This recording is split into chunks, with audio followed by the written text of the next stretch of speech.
नमस्कार, मैं शिवांगी वाजपेयी। भारत समाचार के खास प्रोग्राम यूपी डायरीज में आपका स्वागत है। अपने इस प्रोग्राम में हम आपको दिखाएंगे उत्तर प्रदेश के कुछ शहरों के कुछ चुनिंदा लोगों को जिनकी समाज को आगे बढ़ाने की नई सोच, हौसले और कुछ कर गुजरने के जज्बे ने उत्तर प्रदेश में नई ऊंचाइयों को छुआ है और लगातार वो उत्तर प्रदेश को आगे बढ़ाने की दिशा में कदम भी बढ़ा रहे हैं। आज हम अपने प्रोग्राम यूपी डायरीज में लाए हैं उत्तर प्रदेश के शहर कानपुर के वो नवरत्न जिन्होंने कानपुर के साथ साथ उत्तर प्रदेश के विकास में अहम भूमिका निभाई।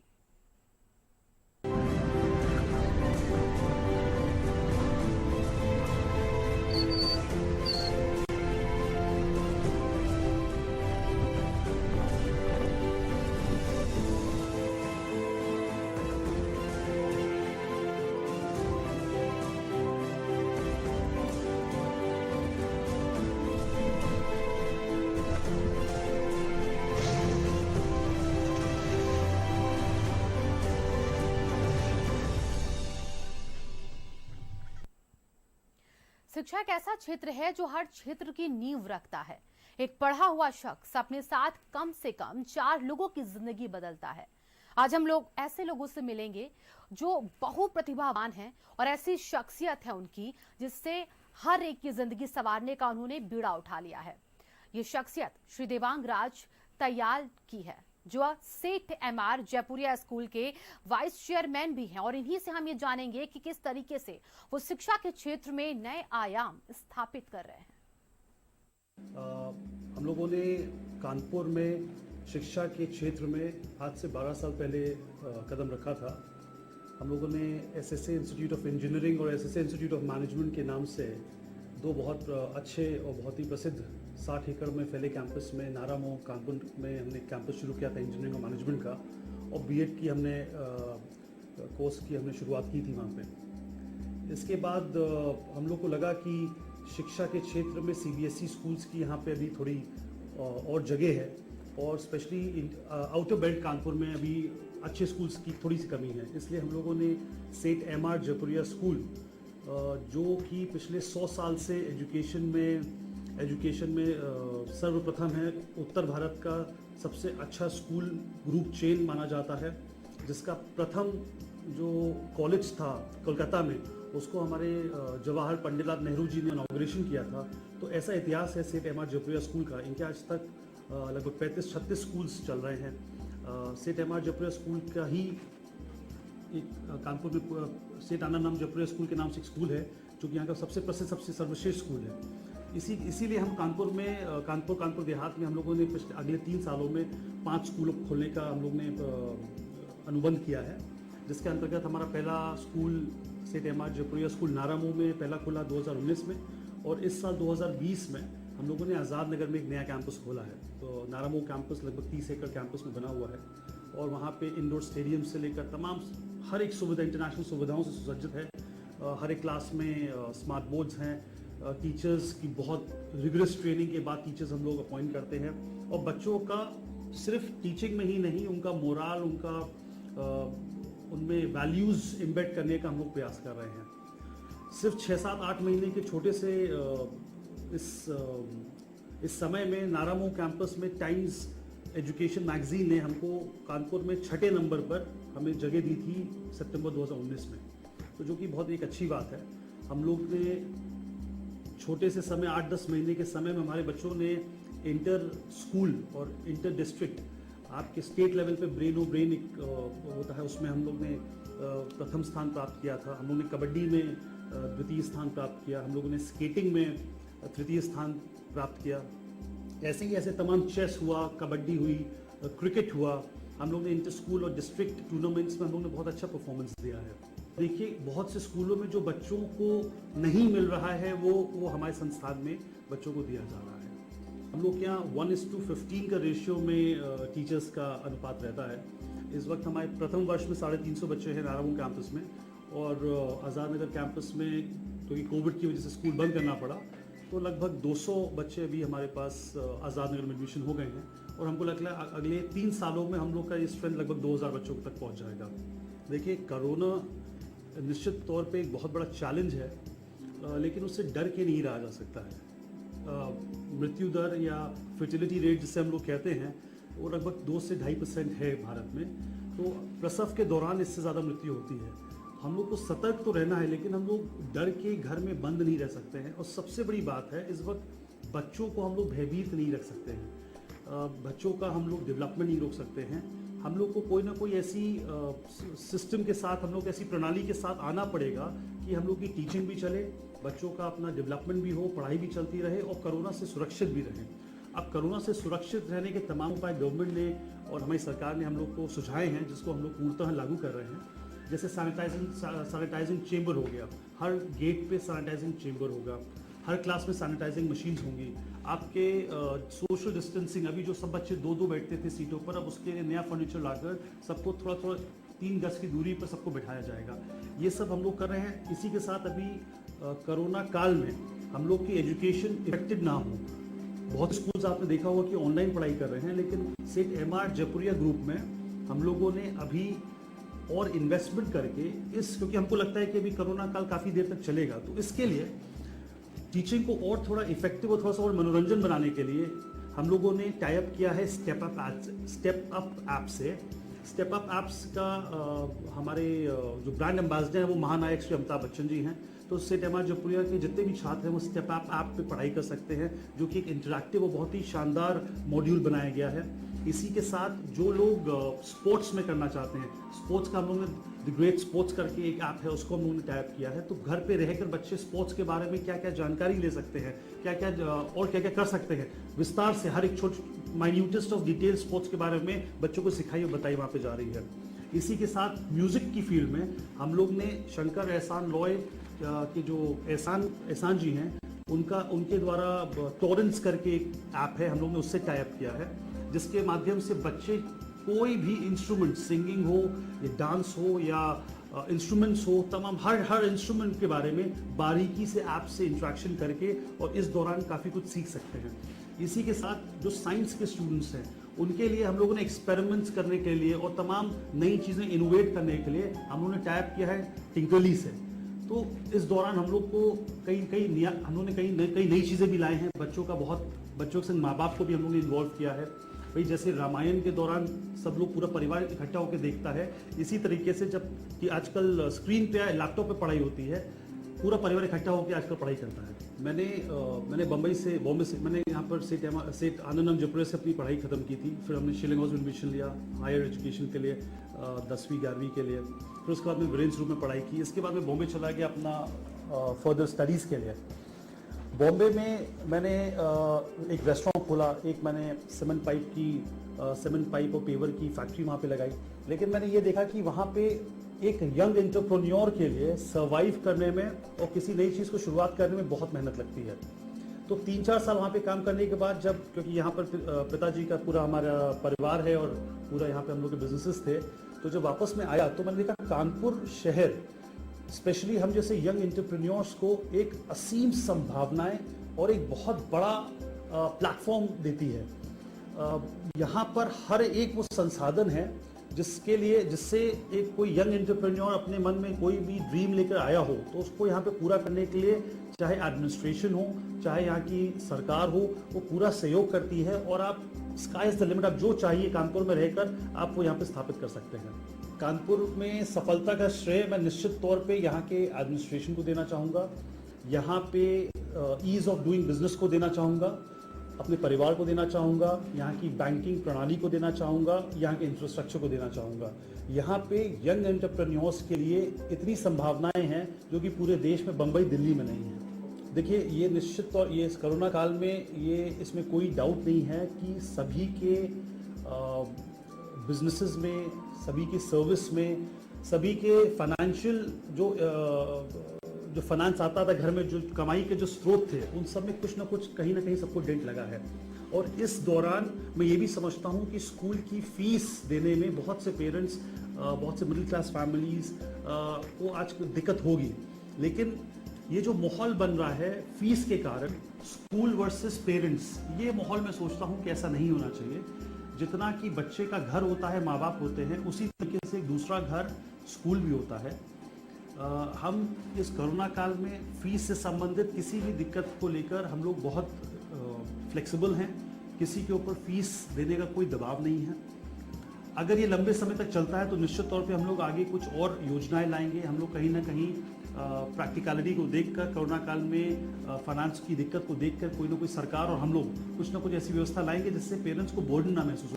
जयपुरिया स्कूल की तरफ से मैं देश और प्रदेश के अपने वासियों को, अपने मित्रों को, अपने बच्चों को और उनके अभिभावकों को ये पैगाम देना चाहूँगा कि किसी भी दिक्कत की वजह से, चाहे कोरोना हो या वो कोई और भी दिक्कत हो, अपने बच्चे का भविष्य को और उसकी एजुकेशन को और उसके सीखते रहने की जो उसका जज्बा है उस पर कभी भी ना ही पूर्ण विराम लगाने का प्रयास करें और ना ही उसको रोकने का प्रयास करें, क्योंकि आज की जो जनरेशन है वो एक कोरोना नहीं, ऐसे कई कोरोना आएंगे, उससे हमेशा विजयी होगी। उसको हरा कर वो जीत के, और हम लोग इस कोरोना को 100% हरा के दिखाएंगे हम लोग। पहले तो मैं भारत समाचार को धन्यवाद देना चाहूँगा कि आपने हम लोग को इस लायक समझा कि आपने कानपुर के 5 रत्नों में हमें सम्मिलित करने का डिसीजन लिया, उसके लिए बहुत बहुत धन्यवाद। एक स्वस्थ निरोगी काया हर व्यक्ति की पहली मांग होती है।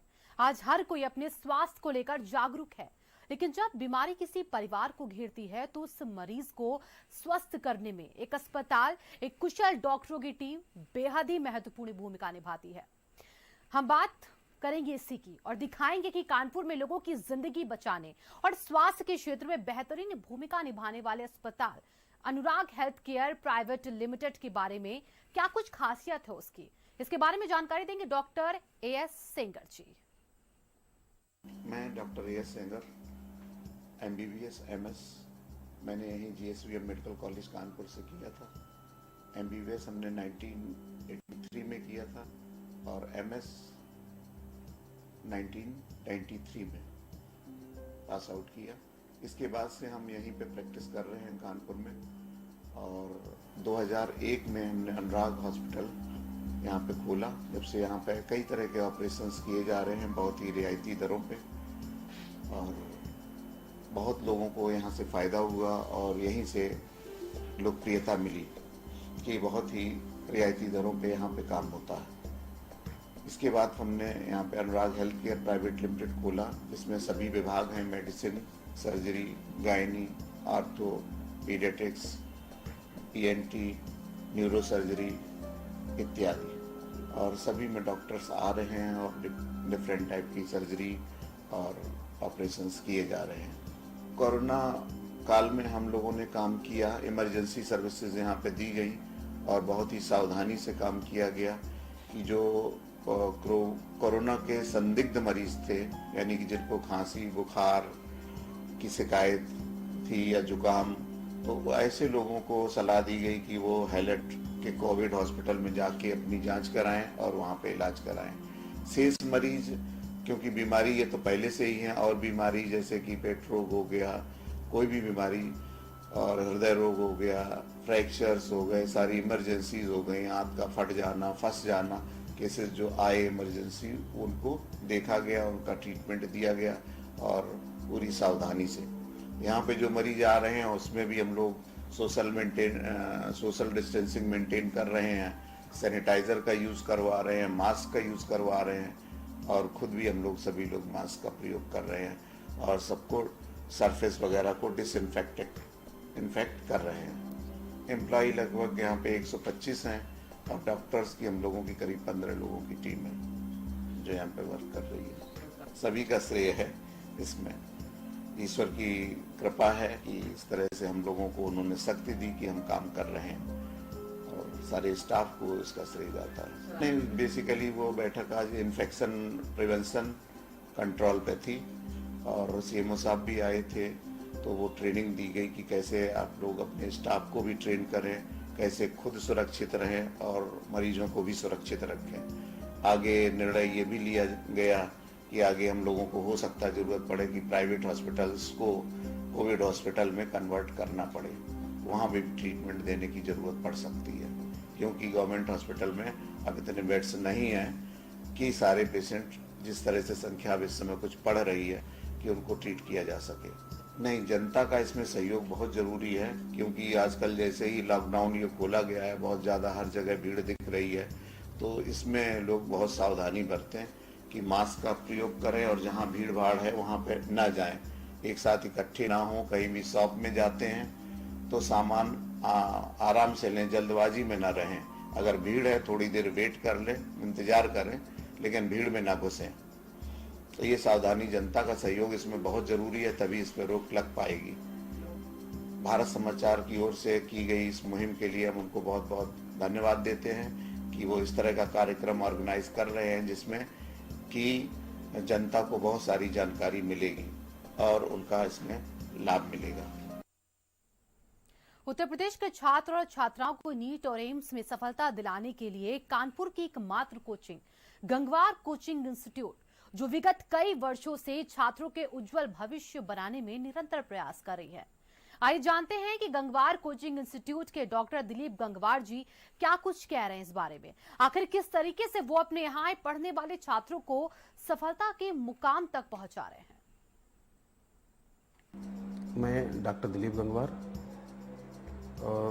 फर्रुखाबाद का रहने वाला हूँ।